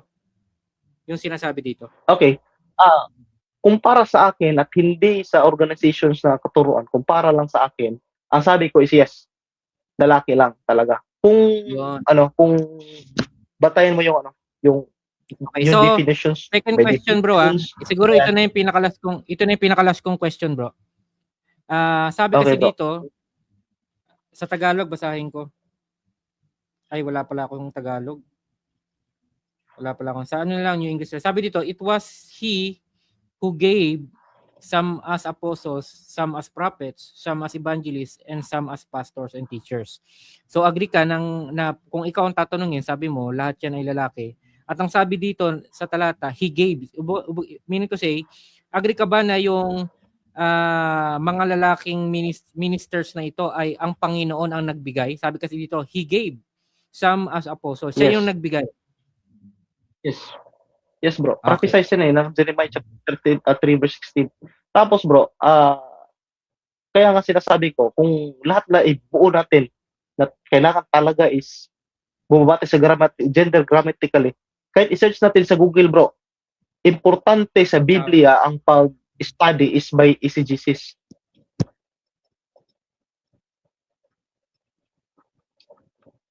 Hello. Hello, bro. Choppy ka, Hello, Brother bro. RD. Hello. Hindi na naintindihan yung sinabi mo. Sagutin ko lang tong sa tanong ni Okay. Brother Rasha. Kasi sa para daw sa akin. Sabi niya, question kung may limit ang babae, gaya ng pag-lead, may limit. I think yung word na limit, I would prefer prohibit. No?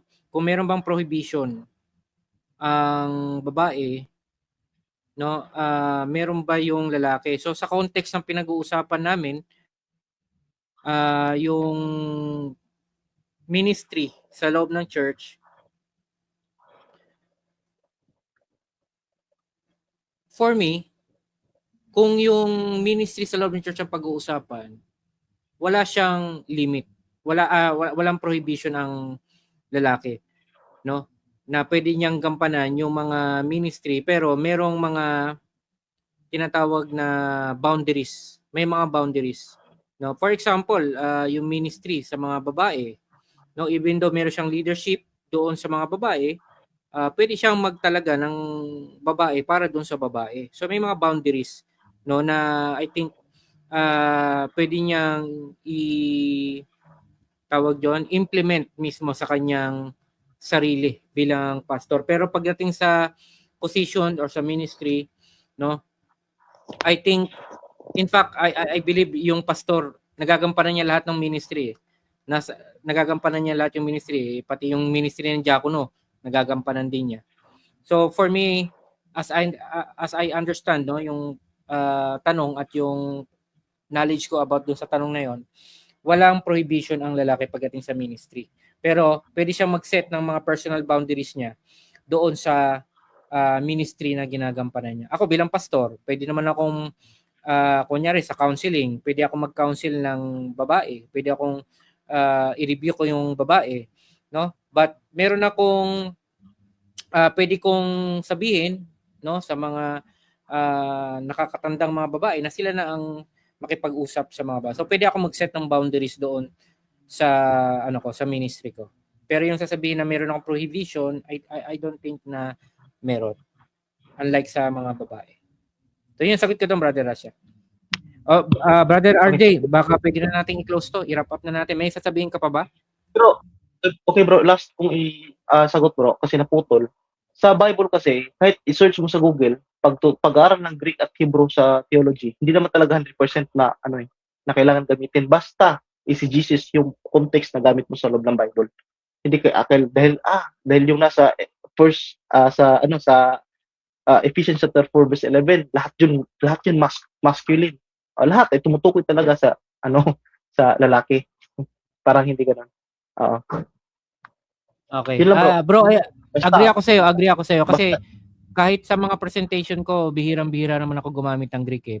Kapag sa tingin ko lang kailangang bigyang emphasis, yes. doon lang ako gumagamit. So, may mga verses kasi na very at face value, naiintindihan mo kagad. Minsan, nagbabasa lang ako ng mga Greek, kapag mayroong confusion sa akin, hindi ko maintindihan, kailangan kong, teka lang, parang mayroong nagbabangga, kailangan ko sigurong aralin pa deeper. Yes. Doon lang ako pumapasok sa Greek.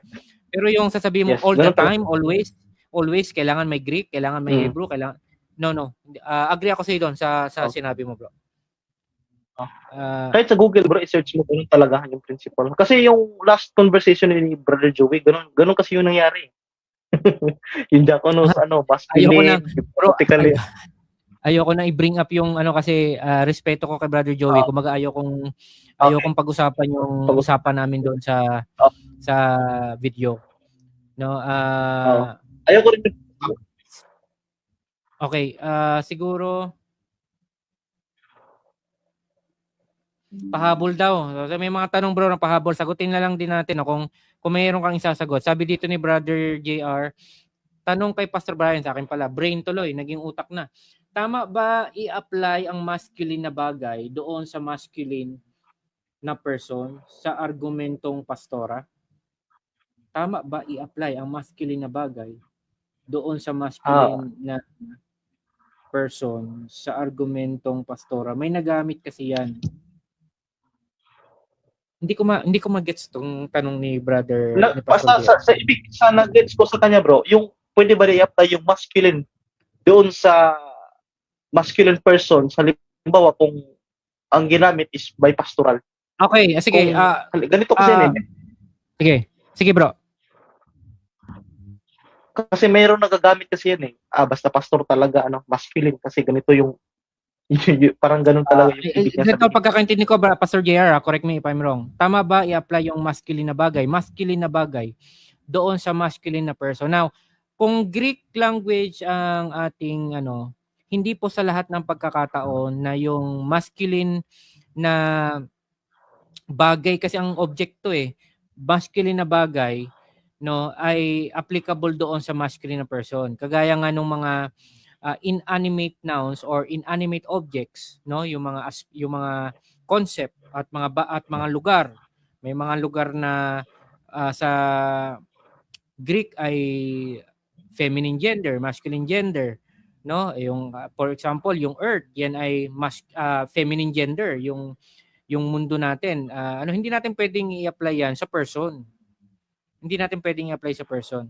Okay? Merong dalawang kategory kasi yan yung tinatawag na animate noun taka inanimate object. Hindi natin pwedeng gamitin yung grammatical gender ng mga inanimate object doon sa animate nouns. Kung nakuha ko yung ibig sabihin ni Pastor JR. Ngayon, pahabol daw si Brother Rasha. Pwede pahabol. Okay, sige pwede, Brother Rasha. Yung sinabi na there is no man and woman in Christ, does it tells na okay na sa babae ang leadership? Pastor ba daw? Hindi po, mga kapatid. Ang tinutukoy po doon sa wala ng babae, wala ng lalaki, wala ng Griego, wala ng Hudyo, patungkol po 'yon sa pangako ng Panginoon, patungkol po 'yon sa salvation, patungkol po 'yon sa common calling nating lahat. It is about salvation, So wala ng Griego, wala ng Hudyo, wala ng babae, wala ng lalaki. So hindi na yan tinitignan ng Panginoon as long na ang pinag-uusapan natin is salvation. Yun yung Bro, hindi siya tumutukoy sa excuse me. ministry. Sige, Brother RD, kung may sagot kang sariling sagot diyan, pwede mo sagutin. Okay, bro. Sige, sasagutin ko na lang. Hindi tumutukoy sa yan, sa calling ng pagiging minister. By one in Christ, kung ikaw ay maligtas na diyan kay Kristo. In Galatians chapter 3 verse 28 yan natin mababasa. Actually bro, aalis na lang siguro ako kasi duty pa ako mamaya. Kailangan ko muna Sige. Sige bro, salamat Brother RD. Magpaalam ka na lang sa ating mga viewers, bro. Okay, salamat bro. God bless you. Ayun. Sige, salamat kay Brother RD dahil nagkaroon kami ng enough time para makapag-usap mga kapatid. So, sa mga viewers natin, shoutout sa inyo lahat. Hindi ko na kayo maisa-isa. No, salamat Brother Rasha sa pagsubaybay sa kabuuan ng discussion namin. Pastor JR, kay Adrian Ramos, Mermal. So, yung conclusion ko dito, pagkakaintindi ko sa kanya, correct na lang ako ni Brother RD sa comment kapag wala talaga siyang basically na against doon sa ating presentation. Yun, pinaka ko doon. Hindi siya completely against doon sa presentation natin. Dahil yung pastora din niya is situational. Okay? Basta't merong lalaki, dapat lalaki. Ganun yung pagkakaintindi ko sa kanya. Okay? So, again, magandang usapan nito. And I hope na merong tawag dito na iba tayong makakausap na talagang makakapag-present sa atin ng malinaw kung bakit sila naniniwala sa pastora. Kung bakit pwede ang babae sa pastoral office. Yun sana ang gusto kong maimbita or magkaroon ako ng guest na ganun talaga na meron siyang matibay, solid na argumento. No? So far naman, wala talaga ako makitang ganun mga kapatid. Anyway, ang imbitasyon naman natin ay healthy discussion kagaya po nito.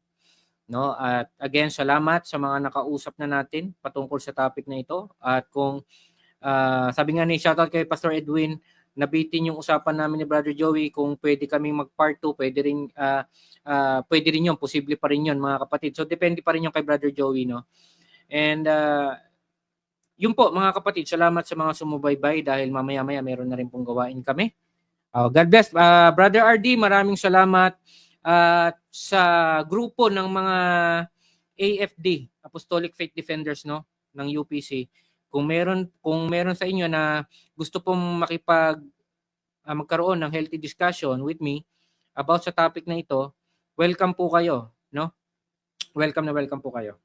So, yun lamang po mga kapatid. Maraming salamat. God bless po sa ating lahat until tomorrow po. Mayroong kaming pag-uusapan related pa rin dito. Shout out kay Pastor Brother Ram Britenya, no? I believe UPC rin to si Pastor Ram, no? At siya po yung magiging resource person natin, guest natin tomorrow. At meron siyang mga karagdagang mga ibibigay sa atin patungkol sa pinag-uusapan natin ngayon. So, ayun, antabayanan nyo rin po yan mga kapatid. So, God bless po sa ating lahat and see you sa next episode po natin. Shalom.